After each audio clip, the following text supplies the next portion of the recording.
नमस्कार, मी रुशाली यादव सारंग. बुलेटिनच्या सुरुवातीला मोठी बातमी. सुनेत्रा पवारांच्या राष्ट्रीय अध्यक्षपदावर पुन्हा प्रश्नचिन्ह निर्माण झालंय. पक्षातील ज्येष्ठ नेत्यांनी नोटीस पाठवलेली आहे. राष्ट्रीय सचिव सच्चिदानंद सिंह यांनी वकिलांच्या मार्फत ही नोटीस पाठवली आहे. राष्ट्रीय अध्यक्षांची निवडणूक अवैध असल्याचं या नोटीशीमध्ये नमूद करण्यात आलंय. राष्ट्रीय अध्यक्षपदाची निवडणूक पुन्हा घ्यावी अशी मागणी या नोटीशीमधून करण्यात आलेली आहे.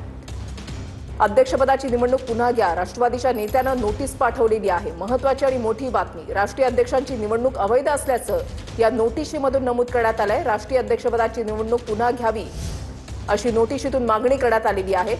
सच्चिदानंद सिंह यांच्याकडून जी नोटीस पाठवण्यात आलेली आहे त्या नोटीशीमध्ये ही निवडणूक पुन्हा घेण्यासंदर्भातली मागणी करण्यात आली आहे. पक्षातील ज्येष्ठ नेत्यांनी ही नोटीस पाठवली आहे. राष्ट्रीय सचिव सच्चिदानंद सिंह यांनी वकिलांच्या मार्फत ही नोटीस पाठवली आहे. सुनेत्रा पवारांच्या राष्ट्रीय अध्यक्षपदावर पुन्हा एकदा प्रश्नचिन्ह निर्माण झालेलं आहे. सुनेत्रा पवार यांची राष्ट्रीय अध्यक्षपदी एकमतानं निवड झालेली होती. मात्र आता ही निवडच अवैध असल्याचं सच्चिदानंद सिंह यांचं म्हणणं आहे. राष्ट्रीय अध्यक्षपदाची निवडणूक पुन्हा घ्यावी अशी मागणी त्यांनी केली आहे. राष्ट्रीय अध्यक्षांची निवडणूक अवैध असल्याचं नोटीशीमध्ये नमूद करण्यात आलंय. महत्त्वाची आणि मोठी बातमी आपण या ठिकाणी पाहताय. त्यामुळे राष्ट्रवादी पक्षामध्ये नेमकं चाललंय काय, अशा राजकीय वर्तुळात आता चर्चा सुरू झाल्यात. राष्ट्रीय अध्यक्षपदाची निवडणूक पुन्हा घ्यावी अशी मागणी करण्यात आलेली आहे नोटीशीमधून. सुनेत्रा पवारांचा प्रफुल्ल पटेल आणि ब्रिजमोहन श्रीवास्तव यांना नोटीस पाठवण्यात आली आहे. सुनेत्रा पवारांच्या राष्ट्रीय अध्यक्षपदावर प्रश्नचिन्ह निर्माण करण्यात आलेलं आहे. अध्यक्षपदाची निवडणूक पुन्हा घ्या, राष्ट्रवादीच्या नेत्याने ही नोटीस पाठवली आहे. वकिलांच्या मार्फत ही नोटीस पाठवण्यात आलेली आहे. पक्षातील ज्येष्ठ नेत्यांनीच ही नोटीस पाठवलेली आहे. सच्चिदानंद सिंह यांच्याकडून ही नोटीस पाठवण्यात आलेली आहे. या नोटीशीतून ही मागणी करण्यात आली आहे की राष्ट्रीय अध्यक्षपदाची निवडणूक ही पुन्हा घेतली जावी. राष्ट्रीय अध्यक्षांची निवडणूक अवैध असल्याचं या नोटीशीमधून म्हटलं गेलेलं आहे. त्यामुळे राष्ट्रवादी पक्षामध्ये नेमकं चाललंय काय, सर्व काही आलबेल नाही हे समोर येत आहे.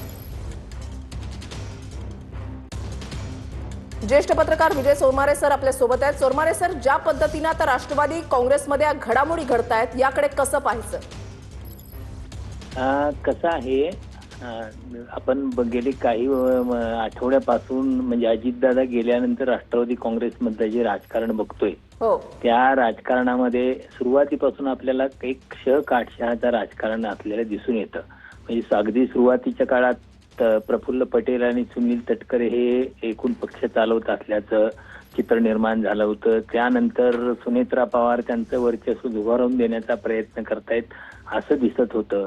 आणि हे सगळं होत असताना पुन्हा दोघांच्यात समेट होऊन पुन्हा पक्ष एकत्रितपणे पुढे न्यायची चर्चा सुरू होती.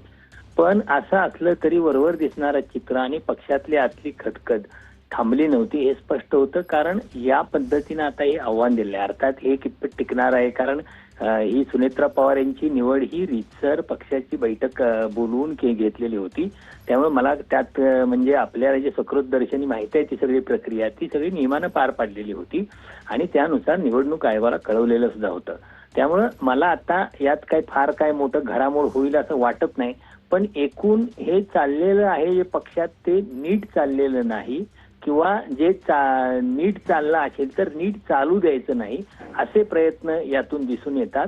आणि ज्या ग्रस्तांनी नोटीस काढलेले, खरं तर राष्ट्रवादी काँग्रेस हा पक्ष राष्ट्रीय पक्ष म्हणून ते किती दावा करत असले तरी तो पक्ष महाराष्ट्रापुरता मर्यादित आहे. महाराष्ट्र हाच त्याचा जीव आहे. महाराष्ट्रात पुरतीच त्याचं एकूण अस्तित्व आहे.